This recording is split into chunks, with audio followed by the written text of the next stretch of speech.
Euzu billahi mineşşeytanirracim. Bismillahirrahmanirrahim. Elhamdülillah ve salatu ve selamu ala Resulillah ve ala alihi ve sahbihi ecma'in at-tahirin at-tayyibin. Amma ba'd. Esselamu aleyküm ve rahmetullahi ve berekatuhu. Bugünkü sabahımız ошол Falak suresinin ulandısı Nas suresine girişemiz bugün inşallah.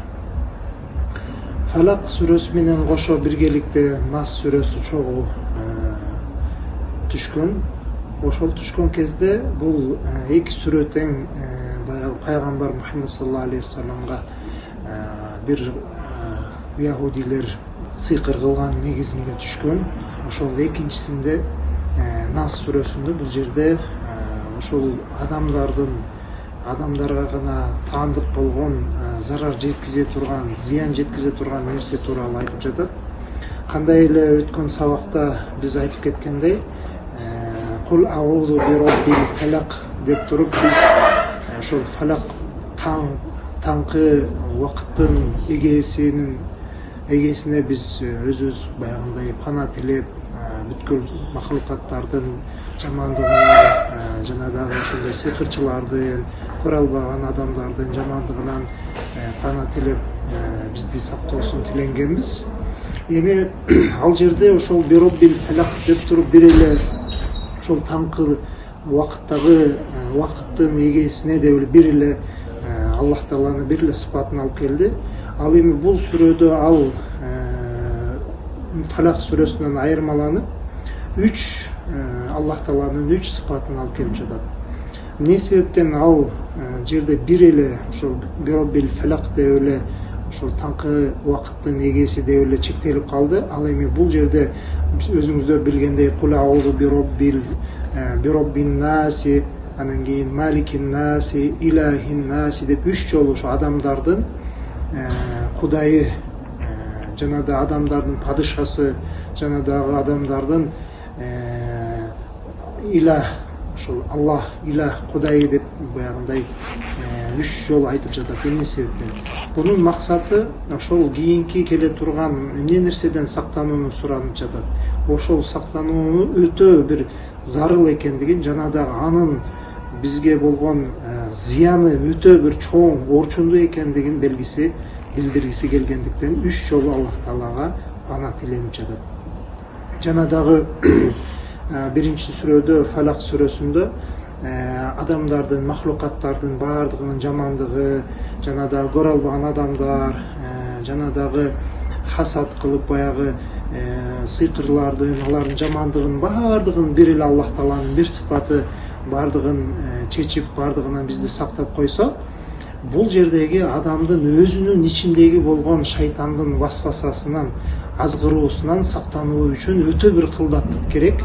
Жана да Аллах Таалага биз 3 жолу баягындай өтө катуу бир терең бир баягындай кайрылуу зарыл экендигин көргөзүп жатат.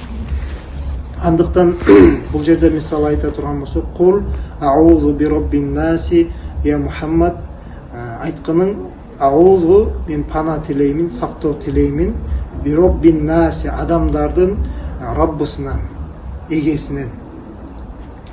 Жана дагы маликин наси, адамдардын падышасынан. Жана да илахин наси, адамдардын кудайынан, Аллах Тааладан пана тилейм. Эми бул жерде кээ бир учурларда Рабб деген кезде, эге дегенде адамдар мисалы кул болуп кала турган болсо, алардын эгеси бир ээси болуп калат. Ошол кулдун ээси да болушулугу мүмкүн экен. Анан адам өзү негизинен эле баягы бир коркунучка дучар болгон кезде ошол биринчи эле өзүнөн өйдө турган адамдарга кайрылат. Өзүнөн өйдө турган адамдарга кайрылып, ошол адамдардан пана тилейт, жардам сурайт. Ошондуктан бул жерде Роб дегенде бир эле Кудай эмес, балким өйдө турган адамдар дагы кирип кетет. Ал эми Маликин нас деген кезде андай баягы башчылар жана да башка нерселер чыгып кетет да, бир гана Кудай Таала эге жана дагы падыша катары, анан кээ бир падышалар дагы кирип калат. Көбүнесе адамдар баягы өзүнөн өйдө турган адамдардан бир таянак жанагы бир жыйынтык чыгара албай калгандан кийин ошол өзүнүн турган аймактагы падышага кайрылат. Эң акыркысы эле ошол падышага кайрылып, ал кишиден дагы жардам сурап ошо акыйкатты издейт. Ал жерден дагы акыйкат таппай калган кезде илахиннас, мына Кудай Таалага кайрылат. Биздин өзүбүздүн ошол кайрылуу өзүнүн даражабыз дагы негизинен ошондой. Адамдардын бир нерсени баягындай сактоону суранган кезде ушул тартипте адам өзү чуркайт. Аягында эч бир акыйкат таппай калган кезде Аллах Таалага кайрылып, Аллах Таалага тапшырат. Ошондуктан мисалы бул жерде кул аузу бираббин наси, маликин наси, илахин нас деп акырында илах келишлигинин себеби ошол. Себеп дегенде илахин нас дегенде бул жерде Аллах Тааладан башка эч бир зат шерик боло албайт. Жана айта кеткендей робко шерик болушугу мүмкүн экен. Жана маликин нас дегенде дагы шерик болушугу мүмкүн экен. Ал эми илахин нас дегенде эч бир пенде, эч бир махлук бул илах деген сыпатка Аллах Таалага шерик боло албайт. Жана дагы айта кетчү нерсе, бул жерде падыша дегенде кандай падышаны айтып жатабыз? Маликин нас дегенде бул падыша ошол адамдарды тирилтүүгө кудурети жеткен, жана да аларды өлтүрүүгө кудурети жеткен, аларга рызкы берүүгө кудурети жеткен, рызкы бербей коюштукка дагы кудурети жеткен, алардын тагдырын жазып, алардын тагдырын кандай болот, кандай болбойт, анын баардыгына кудурети жеткен падышаны айтып жатабыз. Эми бул Кудай Таалага биз ушунчалык жалбарып сактанууну суранып жатабыз. Эмне нерседен суранабыз? Мына кийинки келе турган аят бизге түшүндүрүп жатат. Мин шаррил васвасил хоннас. Эмне нерседен биз сактануу суранып жатабыз? Хоннас.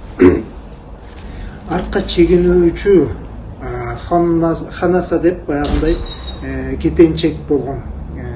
Артка чегинүүчү бир убакыттарда Аллах Тааланын исмин эгерде эстей турган болсок, ошол кезде ал Кудай Тааланын атеисттиги эскерилген кезде адамдан кача турган, адамдан алыстай турган болгон васваса кылуучу заттын жамандыгынан биз пана тилейбиз.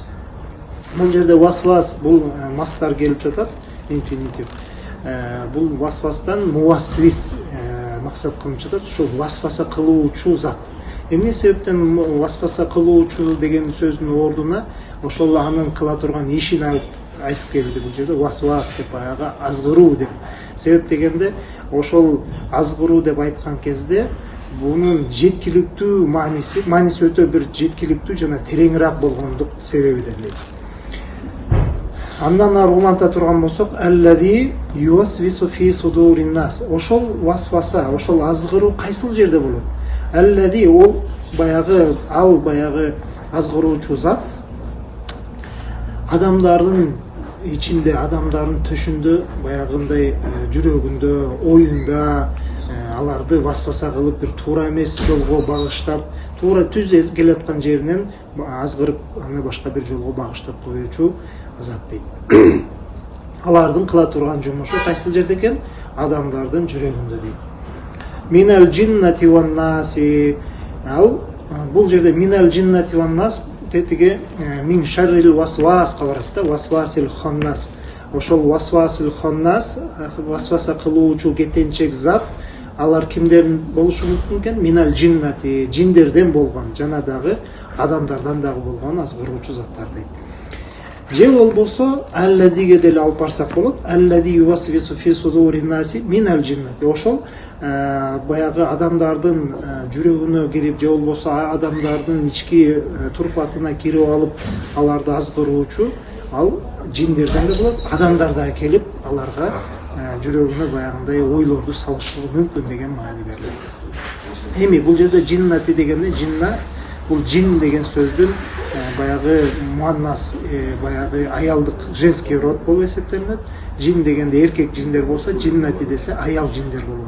Эмне себептен бул жерде эркек жиндерди айтпастан аял жиндерди айтып атат? Себеби дегенде аял жиндердин зыяны эркек жиндерге караганда өтө бир чоң жана да оорчундуу экендигин айтып жатат. Андыктан биз бул жерде ошол жиннати дегенде аял жиндерден дегенде эркек жиндер дагы кирет бул жерде. Бул жерде аял жиндерди эркек жиндер ээрчип келип, алар менен чогуу кирет. Негизинен эле жиндин баардык түрүнөн сакта деген маани чыгып жатат. Аял затын айткан себеби алардын зыяны өтө бир чоң экендигин айткан себептен.